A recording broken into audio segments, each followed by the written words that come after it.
네, 두 번째 내용, 바닷속 발굴 이야기 진행해 보도록 할게요. 자, 부안부터 해서 강진에서 만들어진 유물들이 서해안, 흔히 말하는 리아시스식 해안을 따라서 한양까지, 개성까지 옮겼을 것인데요. 그 과정에서 다양한 이유로 물속에 묻혀있던 유물들이 발굴돼서 올라온 것을 말합니다. 여기 나와 있는 기물들, 군산 비안도 유적인데요. 한 700여 년 전에 침몰했던 배에서 인양이 된 기물이고, 상감보다는 음각, 양질청자보다는 조금 그에 못 미치는 기물들인데, 보통 앵무문이나 이런 기형들이 대부분 부안 유천리 7구역 가마터에서 발굴된 것과 유사하다는 평가가 나와 있어요. 한 배에 실려 있는 게 강진청자랑 섞여 있지는 않겠죠. 부안이면 거의 다 부안일 것 같다라는 것을 이제 암시하고 있는 내용인데, 같이 한번 보시면 좋을 것 같습니다. 먼저 합을 만들 때 합을 예를 들어 뚜껑 따로 몸체 따로 해서 나중에 다 만든 다음에 합친다는 얘기도 있지만, 그렇게 했던 것도 분명히 있을 거예요. 근데 이런 식으로 포개서 아예 구웠다는 것, 좋은 자료인 것 같아요. 아예 이렇게 이동을 하다가 이렇게 구워서 이동을 해서 현재 도착해서 띄었던 거죠. 이거 띄는 거는 톡톡거리면 띄지니까요.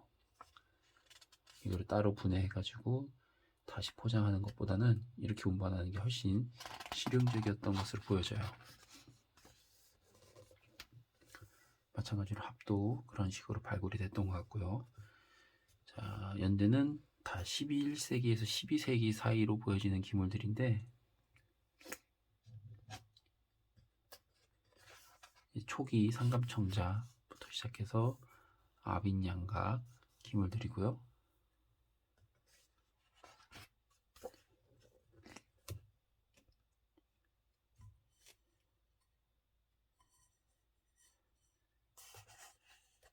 약간 비슷한 굽 형태를 갖고 있는 기물이 하나 있어서 갖고 와봤어요.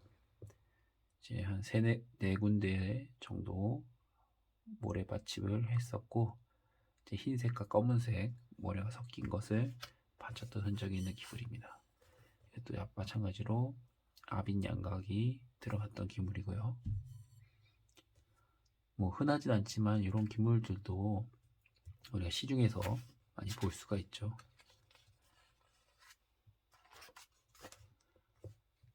해저 침몰됐던 유물이기 때문에 끓여 올렸을 때 상태가 좋은 게 굉장히 많았던 거예요. 산화도 없었던 거고요. 되게 재미난 부분은 규석 받침인데, 규석 받침을 하다가 한 개가 모자랐나 봐요. 그래서 일반 모래 받침을 섞어서 했던 사례도 이렇게 남아 있어서 재밌는 자료, 또 사진인 것 같아요. 연판무늬 대접.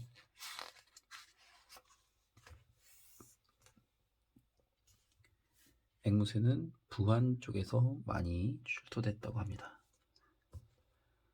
이 기물은 군산 비안도 바다에서 나온 거고, 이걸 가마터로 봤을 때는 부안 유천리 7 가마터에서 많이 생성이 되었다고 하네요.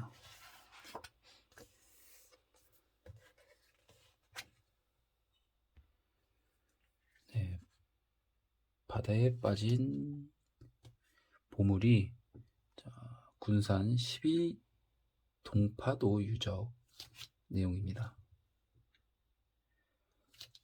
이 배 같은 경우에는 11세기 정도로 보여진다고 하고요. 그래서인지 이제 상감보다는 민무늬 또는 음각, 청자가 주로 실려 있었다고 해요.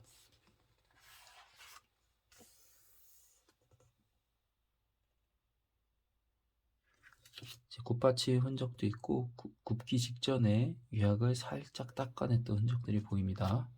공통된 흔적이에요.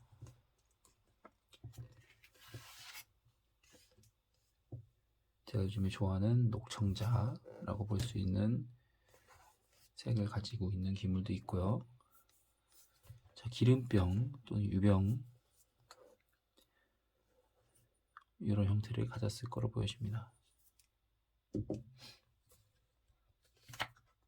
용둠 이상의 청자, 젓가락 받침 같이 생겼죠. 제가 시중에 한 번 나온 적이 있었는데 제가 아쉽게 구입을 못한 적이 한 번 있어요. 또 보이면 만져보고 싶은 기물입니다. 도자기 선적 방법이 이렇게 실려 있었다고 해요. 나무와 짚을 이용해서 3, 40개를 폭에서 쌓았다고 하고요.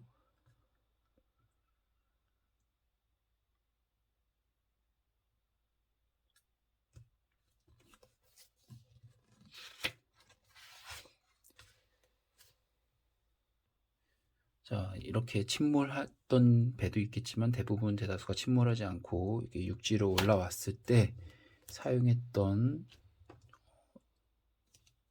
기간 중에서 이제 파주 해음 원지에서 이제 1000여 점 이상의 기물이 출토되었다고 하는데 대부분 청자들이 이제 부안과 강진에서 만든 거로 보여지는 기물들이 출토되었다고 해서 내용이 추가되어 있습니다.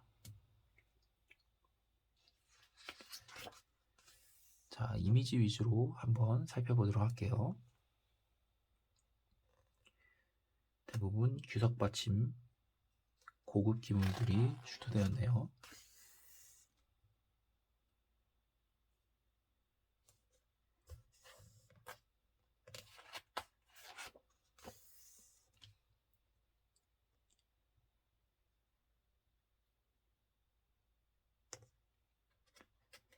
정말 비색청자 하지만 색깔이 같은 게 정말 하나도 없어요. 100이면 100개를 동시에 놔둬도 색이 다 다를 거예요. 근데 청자는 뭐 색이 더 좋다, 나쁘다의 기준이 사실 조금 모호하죠. 근데 백자로 넘어오면 백자는 같이 두면 더 좋은 게 있고 또 같이 두면 또 더 좋은 게 있고 그게 느껴져요.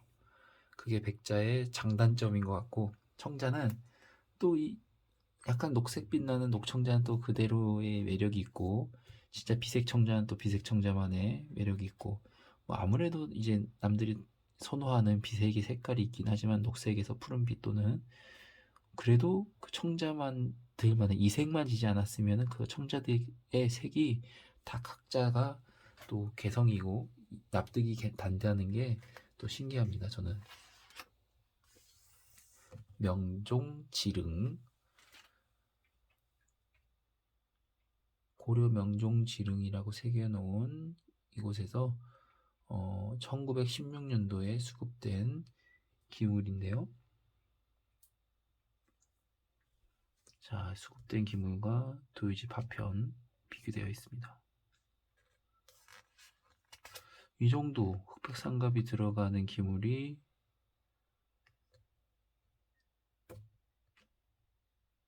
왕릉에 들어갔던 기물인 거죠. 아마 소장하고 계신 비슷한 것도 소장하고 계신 분들 계실 건데 대단한 기물 소장하고 계시다는 것을 말씀드리고 싶습니다.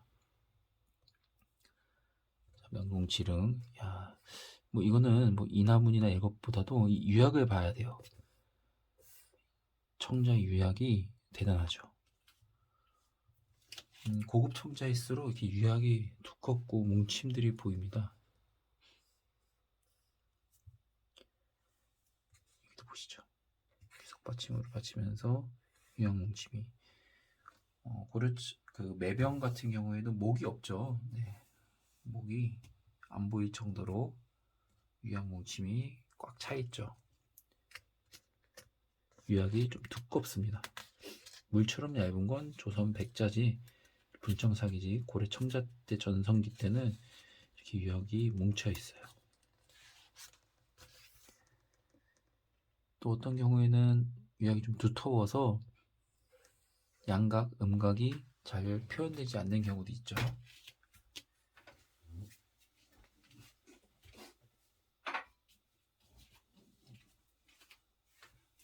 비슷한 기물이 있는데요. 유약이 굉장히 두터워요. 그래서 여기 양각이, 압인 양각이 들어가 있는데 거의 보이지가 않아요.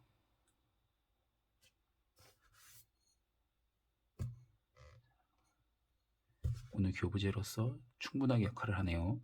화형 모양까지 거의 비슷한 기물 보실 수가 있었습니다. 술 받는 그릇. 우리가 뭐 흔히 타구다라고 얘기를 하는 것처럼 비슷하게 생겼는데 사이즈가 훨씬 크네요. 그 용도는 술 받는 그릇이었다고 해요. 희종의 성능.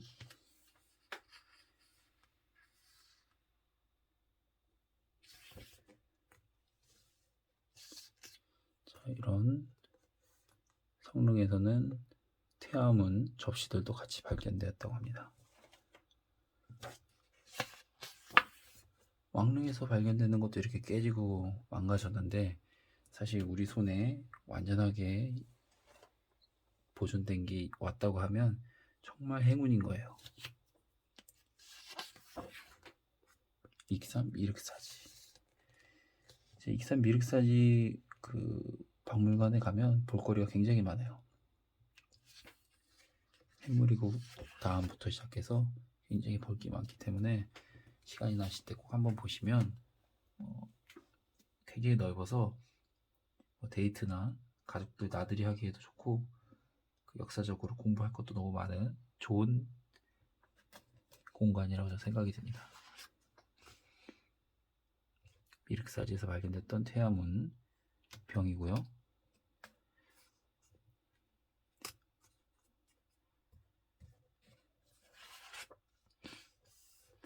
남원 만복사지.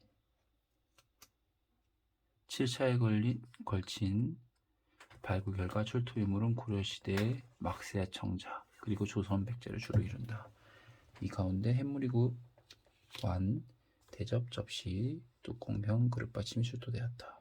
대부분 무늬가 없는 무문 청자지만 국화무늬를 상감한 접시도 확인되었다. 자, 11세기 정도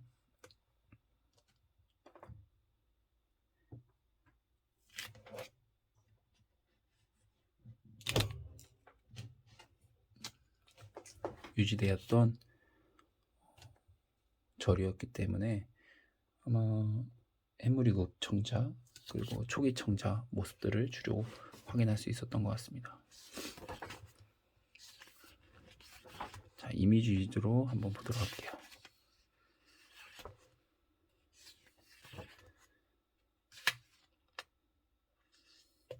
이 무늬 참 보기 힘든 무늬가 한번 나왔네요.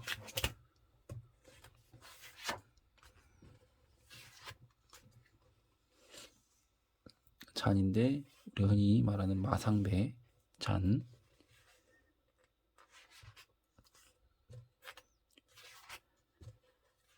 자, 그림 속에 청자까지.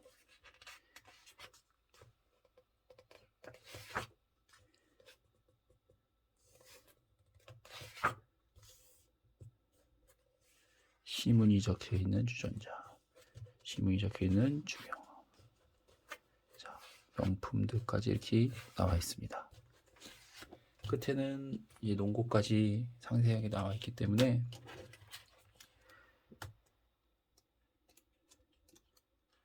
굉장히 도움이 많이 되는 그런 도록이었습니다. 가격은 3만원이고요. 국립전주박물관에서 구입 가능하십니다. 그리고 국립중앙박물관에 가셔도 구입하실 수가 있기 때문에 자, 청자를 공부하시는 분이라면 강진청자박물관에서 발행된 도록과 이 부안에 관련된 이 도록을 가지고 계시면 정말 큰 공부가 되실 거라고 생각이 들어요. 자, 두 편에 걸쳐서 국립전주박물관에서 발행된 청자도록 진행해 보았고요. 또 좋아요와 구독은 항상 힘이 되기 때문에 꼭 부탁드리겠습니다. 자, 오늘 영상 여기서 마칠게요. 감사합니다.